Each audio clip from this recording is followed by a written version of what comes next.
हमने एक दिन रावण को फोन मिलाया रात को। हमने पूछा रावण से, भाई रावण कैसे हो, हाउ आर यू? उसने कहा hello I am fine and you? I am also fine. हमने कहा भाई रावण एक बात बताओ। बोले जी जी जी जी महाराज जी पूछिए। वो भी हमको महाराज जी बोल रहा था। हाँ, सम्मान करता है, रिस्पेक्ट करता है वो हमारी जी। उसको खबर है कि ये हनुमान जी वाला है। मध्य प्रदेश का एक पंडित धीरेन्द्र है जो बागेश्वर धाम के नाम से अपना जो पाखंड का कारोबार है बहुत ज़बरदस्त तरीके से चला रहा है। तो पूर्व पाखंडी मैं भी हूँ। तो जब उसने रावण से बात कर ली, मुद्दा यह है कि जब उसने फ़ोन से रावण से बात कर ली तो मेरे मन में भी पूर्व पाखंडी होने के कारण कुछ सवाल थे। मैंने सोचा क्यों ना जिस नंबर से उसने बात की थी उसी नंबर से मैं भी क्यों ना राम से बात कर लूं। जब राम ने रावण को मार दिया था और आज राम के मारने के बाद रावण जिंदा है, तो राम तो साक्षात प्रभु थे, साक्षात भगवान थे। तो मैंने सोचा क्यों ना, वो तो अभी होंगे, क्यों ना फ़ोन मिला ही दिया जाए। ज़रूरी भी है क्योंकि जिस तरह से आज रावण जिंदा है उसी तरह से राम भी जिंदा होगा, तो फ़ोन मिलाना ज़रूरी है। मैंने नंबर आप सभी साथियों से आग्रह है कि धीरेन्द्र शास्त्री ने भी ये कहा था कि कोई नंबर ना मांगे, तो मैं भी आप सबसे अपील करता हूं कि मैं जिस नंबर से बात करूंगा राम से, वो नंबर मैं बताऊंगा नहीं, क्योंकि सवालात पूर्व पाखंडी होने के कारण, घोर पूर्व पाखंडी था मैं। तो पूर्व पाखंडी होने के नाते सवाल उठता है मेरे मन में भी कि क्यों ना मैं पुनः बात करके वापस उसी राह पर लौट जाऊं, क्योंकि मैं वही था। तो बात होनी चाहिए, सवालात, उन सवालातों के जवाब आने चाहिए। तो आप सभी साथियों से आग्रह है ज़्यादा से ज़्यादा जुड़ें और जो सवाल, जो बातें मैं राम से करूँगा उन बातों का जवाब आप लोग भी थोड़ा दीजिएगा। कौन से सवाल मैं राम से पूछ सकता हूं, जो समस्याएं हैं वो राम से मैं पूछ सकता हूं। जो आज शिक्षा की समस्या है, महंगाई की समस्या है, बेकारी की समस्या है, बेरोजगारी की समस्या है, इन समस्याओं पर राम का क्या जवाब होगा, राम का क्या जवाब होना चाहिए। वो प्रभु हैं, कण कण में समाये हैं, और साथ में उन्हें अयोध्या में बहुत बड़ा घर भी चाहिए, भव्य घर चाहिए। तो इन सब बातों के लिए आज मैं लाइव आ रहा हूं और उस लाइव में आप सभी को ये बताना है कि अगर एक पंडित धीरेन्द्र रावण से बात कर सकता है, जिस रावण को हमारे समाज के लोग हर साल जला देते हैं, हर साल जलाने के बाद भी वह व्यक्ति बात करता है फोन पे, तो आज जरूरी है इस महत्वपूर्ण बात को, जब बहुत सारे संख्या में लोग उसके फॉलोवर हो सकते हैं, पाखंडी होने के कारण वो रावण से बात कर रहा है, मरे हुए व्यक्ति से बात कर रहा है। ये उसके सामने बैठी हुई पूरी पब्लिक जानती है कि वो मरा हुआ है, उसे हम हर साल जला देते हैं, तब भी वो जिंदा हो जाता है। तो सवाल बनता है कि हम राम से भी बात करें, राम से भी बातचीत होनी चाहिए। उनका तो भारत में भव्य मंदिर बनाया जा रहा है, तो उनसे भी फोन मिला के बात करनी चाहिए, बात होनी चाहिए।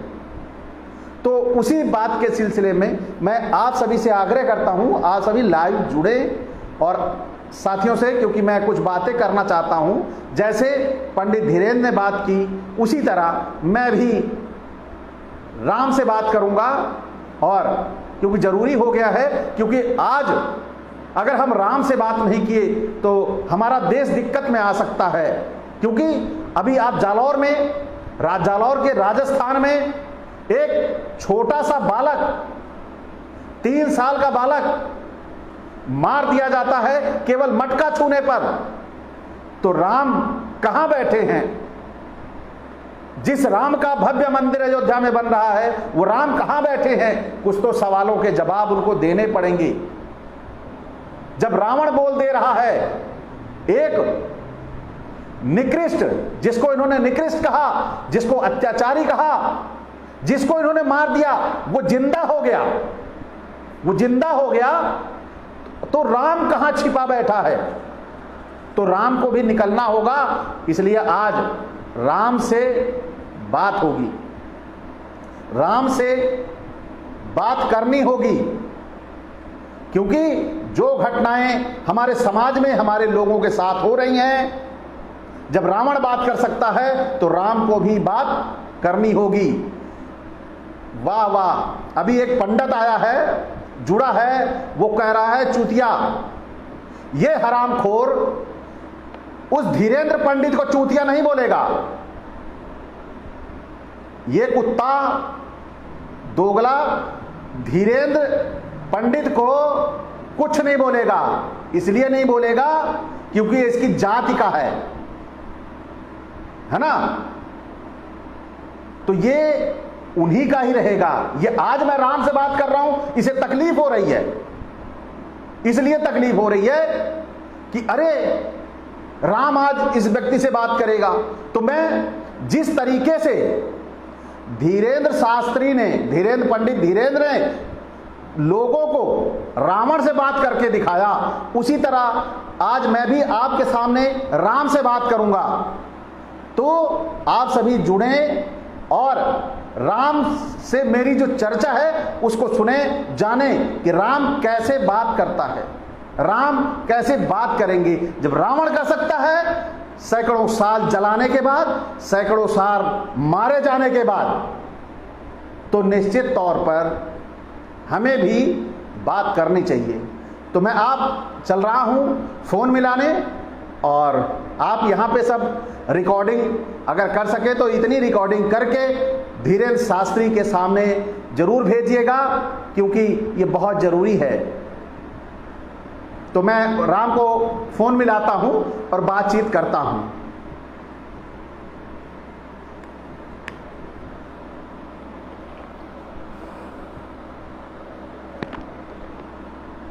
हेलो हेलो, जी जी, राम जी बोल रहे हैं। अरे जय श्री राम, जय श्री राम। अरे वही अयोध्या फोन मिलाया है भाई। अच्छा अच्छा अच्छा अच्छा। अरे Ram ji, how are you? Hello, आवाज आ रही है मेरी? How are you? हैं, मैं क्या कह रहा हूं? अरे भाई, मैं ये कह रहा हूं कि आप कैसे हैं?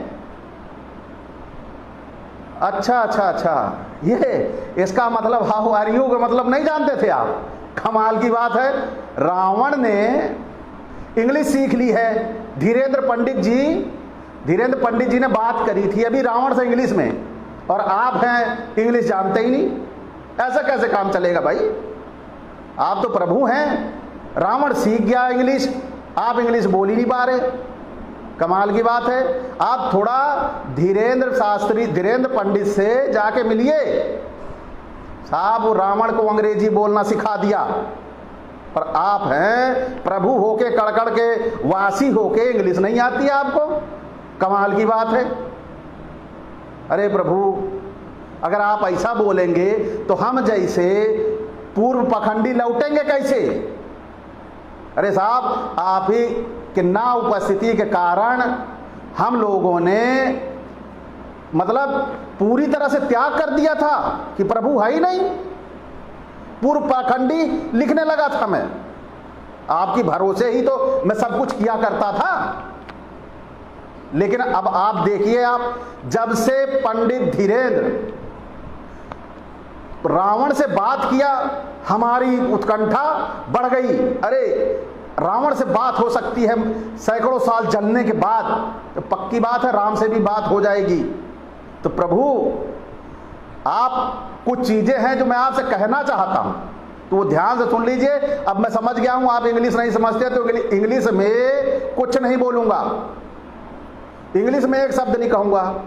मैं आपका आग्रह मानता हूं, नहीं आती इंग्लिश ना, ठीक है प्रभु, नहीं बिल्कुल नहीं बोलूंगा, इंग्लिश में इस्तेमाल ही नहीं करूं। अरे कहिए तो हम आपके अयोध्या की भाषा में बात कर ले प्रभु, अवधि में। हाँ हाँ, बहुत अच्छी अवधि बोल लेते हैं प्रभु हम।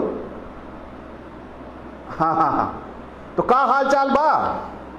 ठीक बा ना? सब ये भाषा ठीक रही, अयोध्या की भाषा है।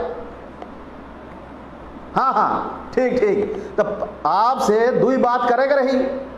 एक बात तो ये कि आजकल महंगाई भयंकर बढ़ गई है। दूसरे बेकारी, और ये सब जितने हैं आपका नाम लेके पूरा का पूरा उल्लू बनाए जा रहे हैं, बेवकूफ बनाए जा रहे हैं। प्रभु ये बर्दाश्त नहीं होता है। भूखमरी, महंगाई, ये सब आपके होते हुए हो सकती है? ऐसे ही अगर भूखमरी बेकारी आएगी, फिर रावण अब तो जिंदा हो गया है।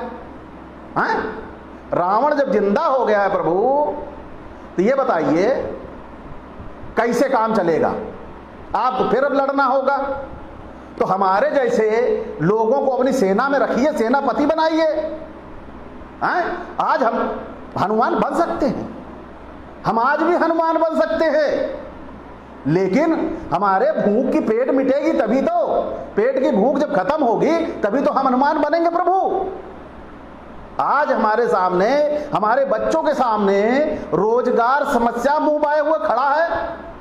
आप रावण के खिलाफ फिर से युद्ध छेड़िए, फिर रावण जिंदा है जो उसके खिलाफ युद्ध छेड़िए। हम लोग आपकी सेना में भर्ती होके फिर से हनुमान, सुग्रीव, जामवंत बन के लड़ाई लड़ेंगे प्रभु। और थोड़ा सा मेरी तरफ से आपके लिए आग्रह है प्रभु, आप सीधा सीधा वो जो बागेश्वर धाम वाले पंडित धीरेन्द्र हैं, उनसे थोड़ा इंग्लिश सीख लीजिए। बड़ा समय बदल गया है, अब संस्कृत का समय नहीं रहा। अब सीख लीजिए थोड़ा इंग्लिश, नहीं तो ये गुड मॉर्निंग, गुड नाइट होने वाला समय है। अब कोई आपको गुड मॉर्निंग कहेगा, आप समझोगे ही नहीं। कोई आपको बुलाएगा गुड मॉर्निंग करके, पूजा बुलाएगा, आप सुनोगे ही नहीं। तो ये कैसे काम चलेगा प्रभु? तो आपसे आग्रह है, निवेदन है, बेकारी, महंगाई, हाँ हाँ, बेकारी, महंगाई बड़ी बढ़ गई है, बेरोजगारी तो चरम पे पहुंच गई है। और आपके ये जो चेले सत्ता में बैठे हुए हैं, ये सब लूट मचाए हैं। अरे जिनको जो सन्यास ले लेता था, जो योगी बन जाता था, वो लौटता नहीं था राजपाट करने के लिए। अब आप ही देख लो, आपकी भक्ति का नाम लेके आगे बढ़ गया, और आगे बढ़ने के बाद फिर आया सत्ता संभाल के बैठ गया। अब बताइए, योगी कहीं आपके किसी पुराण ग्रंथ में लिखा है कि कोई योगी या तो वो अपना सन्यास त्याग के राजपाट करेगा, या फिर वो राजपाट में आएगा ही नहीं, वो त्याग देगा।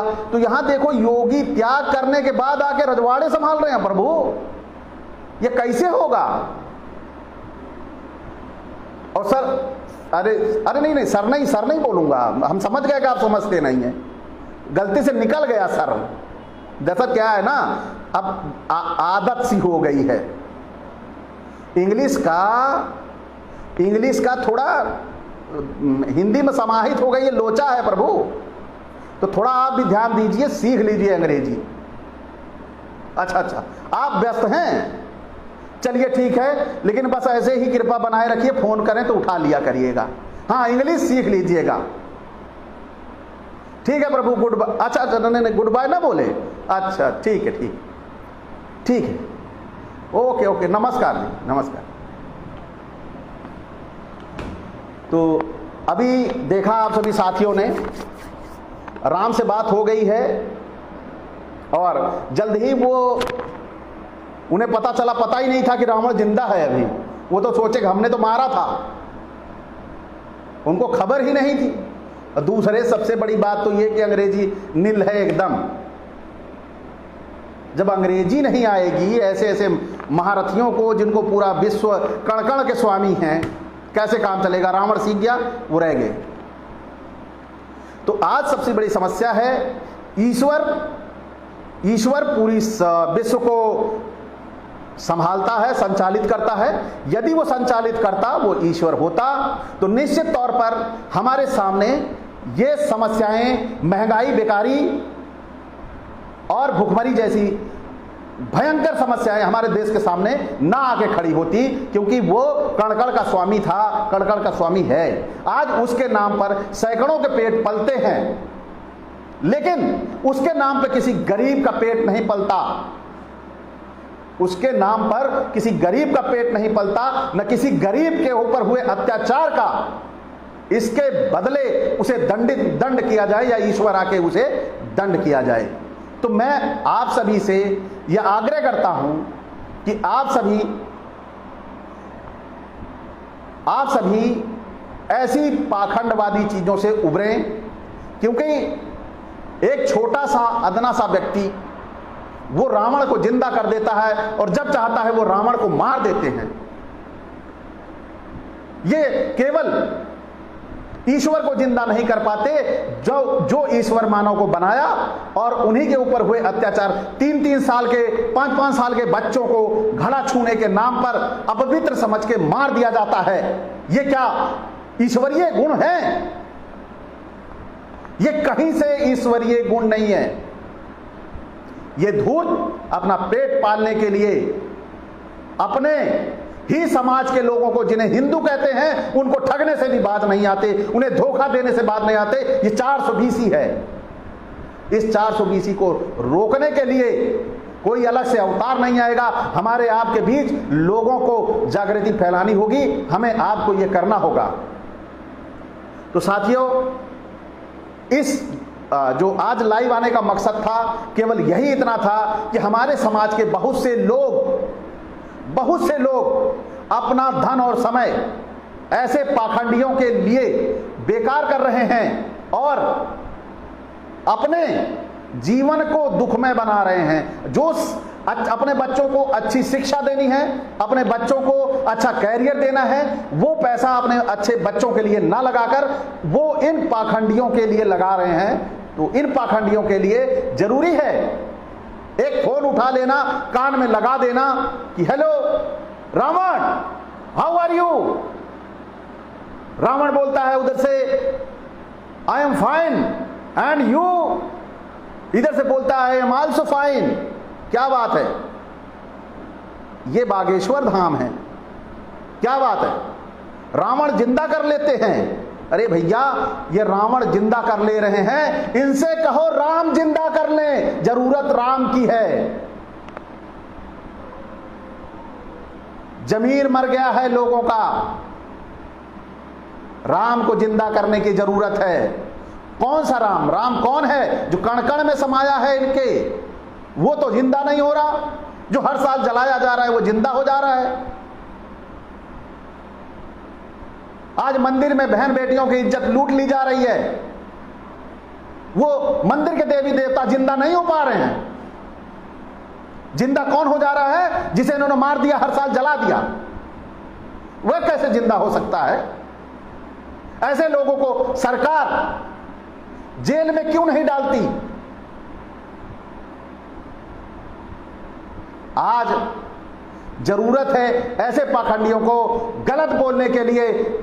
पूरा हिंदू समाज है ऐसे लोगों के लिए सजा का, ऐसे लोगों को दौड़ा के मारने की, खदेड़ के मारने की। लेकिन ऐसे लोग गुमराह होके, ऐसे पाखंडियों के जाल में अपना समय, अपना पैसा सारा नष्ट कर रहे हैं। तो आप सभी साथियों से आग्रह है, ऐसे पाखंडियों से दूर रहें जो मरे हुए को जिंदा कर लेते हैं। राम की इतनी बड़ी पावर को इन्होंने बेकार कर दिया, जिसे पूरा संसार यानी ये पूरे हिंदू समाज ईश्वर के रूप में मानते हैं, उसकी लड़ाई को बेकार कर दिया। क्या ऐसे लोग कल को जो अपने ईश्वर की लड़ाई को बेकार कर दे रहे हैं, जो अपने ईश्वर को कुछ नहीं समझ रहे हैं, वो आगे आके क्या करेंगे? वो आगे क्या करेंगे। बिल्कुल इसमें एक बहरूपिया जुड़ गया है, किसी पंडित की हिम्मत नहीं है, किसी ढोंगी पाखंडी की हिम्मत नहीं है, तो यादव के नाम से आईडी बना के आया है, वो मुझे कुछ बोल रहा है। आप सब लोग थोड़ा इसकी खबर लीजिए, इसे बताइए कि यादव कहते किसको हैं। यादव उसको कहते हैं जो अन्याय के लिए लड़ाई लड़े, समाज में हो रहे अत्याचार के लिए लड़ाई लड़े। उसको नहीं कहते जो पाखंड और अंधविश्वास में अपना अस्तित्व खत्म कर दे, उसको यादव नहीं कहते। वो दोगला होगा जो समाज के लिए न जिए, जो समाज की जागरूकता के लिए न जिए। समाज में फैले हुए पाखंड को खत्म करने की जिम्मेदारी हमारी है और हम इस पाखंड को आजीवन खत्म करने के लिए लगे रहेंगे। तुम्हारे जैसे शिखंडियों को जो अपना रूप और नाम बदल के आ रहे हैं कि हम नाम बदल के मुझे रोक लेंगे और मुझे ये कह देंगे कि मैं यादव नहीं हूं, मैं यादव नहीं हूं, तो इसका भी मेरे पर कोई फर्क नहीं पड़ेगा, क्योंकि मैं यादव होने से पहले, बहुत पहले यादव होने से मैं मानव हूं। क्योंकि वो मानव हूं मैं, जैसे सब पैदा हुए उसी तरह मैं पैदा हुआ, जैसे सभी जातियों के लोग पैदा हुए वैसे मैं पैदा हुआ। और उसके बाद कोई ठप्पा मेरे ऊपर नहीं लगा, कोई मुहर नहीं लगी। इसी समाज ने मुझे कहा कि मैं यादव हूं, यादव के घर में पैदा हुआ हूं, तो यादव हूं। अमेरिका में पैदा होने वाला क्रिश्चियन होता है, जगह बदल जाती है, सब कुछ बदल जाता है।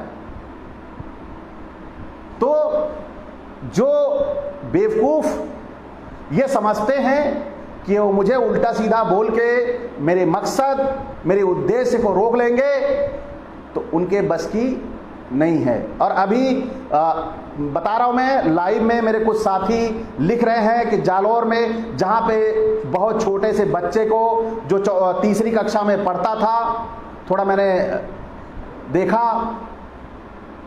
तो वो जो बच्चा पढ़ता था उसने मटकी छू ली थी, तो वहां पे उसे मार दिया गया था, उस टीचर ने मार दिया था। वहां पे इंटरनेट सेवाएं बंद कर दी गई हैं। अब बताइए, सरकार के लिए खेल सा हो गया है, लोग सड़क पे आए, प्रताड़ित हो सड़क पे आए, तो उन्हें उग्र हो जाएं या भीड़ में इनके उपद्रवी शामिल हो जाएं, ये किसी भी जन आक्रोश को उपद्रव में बदल देते हैं। आज ये ट्रेंड सा चल गया है। तो इस ट्रेंड को, जो ट्रेंड चल रहा है, इस ट्रेंड को जब लोग सोशल मीडिया के जरिए अपनी अभिव्यक्ति व्यक्त कर रहे हैं, क्योंकि समाज के कुछ उपद्रवी हैं जो अच्छी चीज़ों के लिए, जो अच्छी न्याय की लड़ाई के लिए आगे आते हैं, उनके साथ मिलकर उपद्रव करके उनके संघर्ष को बेकार कर देते हैं। तो सोशल मीडिया पे अगर कोई आके इन बातों को कह रहा है, अपनी नाराजगी दर्ज कर रहा है, तो मुझे ये बताइए, क्या ये नाराजगी दर्ज करने का भी अधिकार नहीं रहेगा जनता को? लोकतंत्र का हनन क्यों कर रहे हैं? लोकतंत्र का हनन क्यों हो रहा है?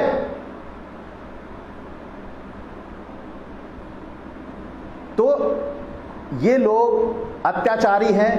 अत्याचारियों को अगर हम सत्ता में बैठाएंगे, कांग्रेस और भाजपा एक सिक्के के दो पहलू हैं, तो इन दोनों को हमें सत्ता से हटाना होगा, हमें सत्ता से भगाना होगा। और जब तक नहीं भगाएंगे तब तक हम कभी इंटरनेट बंद कर दिए जाएंगे, कभी ईडी के छापे पड़ जाएंगे, कभी बेवजह थाने में ले जाके बंद कर देंगे।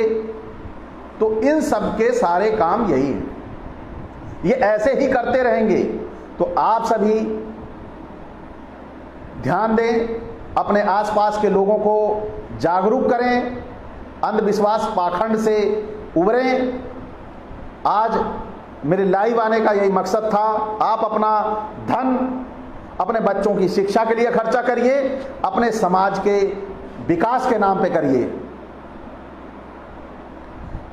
बेटा, तेरी तरह मेरा पूरा का पूरा एड्रेस सोशल मीडिया पे है, मुझे छिपने की ज़रूरत नहीं है, लाइव बैठा हूँ, तो यादव नाम बदलने की ज़रूरत नहीं है। तू शायद दोगला है जो तुझे ऐसी ज़रूरत पड़ रही है कहने की यहाँ, ठीक है। तू कहीं भी जा, हर ज़िले में शायद कुछ लोग ऐसे होंगे जो मेरा एड्रेस तक जानते होंगे, तो परेशान ना हो। तेरे यादव के सर्टिफिकेशन से मेरा काम न रुकने वाला है, न दिक्कत में आने वाला है। तुम ना मान मुझे यादव, मुझे इंसान मान ले, लेकिन तब उसमें भी तुझे दिक्कत होगी, क्योंकि तू पखंडी है। और पखंडी, और वो वाला पखंडी है जो बहरूपिया वाला है। तो आप सभी से मैं विदा लेना चाहूँगा, क्योंकि थोड़ा कल तैयारी करनी है 15 अगस्त की, और एक रैली भी निकालनी है। उस विषय में क्या सर एक नया संविधान बन गया है, उसके बारे में क्या कहना है? जी, मैं इसके बारे में बोल चुका हूँ। नया संविधान क्या होगा, इसके लिए मैं नया सेशन आपसे लाइव जुड़ के बात कर लूँगा। जो आज ये नया संविधान जो ला रहे हैं, इस नए संविधान में क्या दशा होगी। जैसे यादव है वो भैंस पालेगा, दूध का काम करेगा, और दूसरी तरफ जो अन्य जातियां जातिगत सेवाएं देने का काम करते थे वो सेवाएं करना शुरू कर देंगे। जो अछूत, जिनको अछूत इन लोगों ने बनाया था, जिनको सछूत बनाया था, इसी तरह ये सारे काम शुरू कर देंगे, तो हिंदू राष्ट्र बन जाएगा। और ऐसा काम करने के लिए इन्हें भारत नहीं, भारत छोड़ के जाना पड़ेगा। इनके बस की बात नहीं है, इनके बस की बात नहीं है कि ये भारत को हिंदू राष्ट्र बना ले। हमारी लाशों पर बनेगा हिंदू राष्ट्र। जैसा भारत है, हमें ऐसा ही भारत चाहिए। हमें सभी हो यहां मानव, ऐसा भारत चाहिए। एक दूसरे के खून के प्यासे ना हो, ऐसा भारत हमें चाहिए। हमें सम्राट अशोक का अखंड भारत चाहिए। हमें सम्राट अशोक का अखंड भारत चाहिए। हमें आरएसएस जैसे गद्दारों का अखंड भारत नहीं चाहिए, जहां पर केवल एक जाति का प्रभुत्व हो। अगर अखंड भारत हिंदू राष्ट्र बनता है तो निश्चित तौर पर एक जाति का प्रभुत्व होगा। तो हमें ऐसा भारत नहीं चाहिए, हमें चाहिए अखंड भारत सम्राट अशोक का। तो आप सभी साथियों से विदा लेना चाहूँगा, क्योंकि कल की तैयारी करनी है। तो दोबारा जब लाइव आऊँगा तो आज आपने जो विषय छेड़ा है हिंदू राष्ट्र वाला, इस पे बात होगी आप सभी से, और कैसे इनका संविधान आएगा इससे भी निपटा जाएगा। तो ठीक है, आप सभी से नमो बुद्धाय, जय भीम, जय पेरियार, जय ललई जी, जय बहुजन राष्ट्र, जय संत काडगे जी,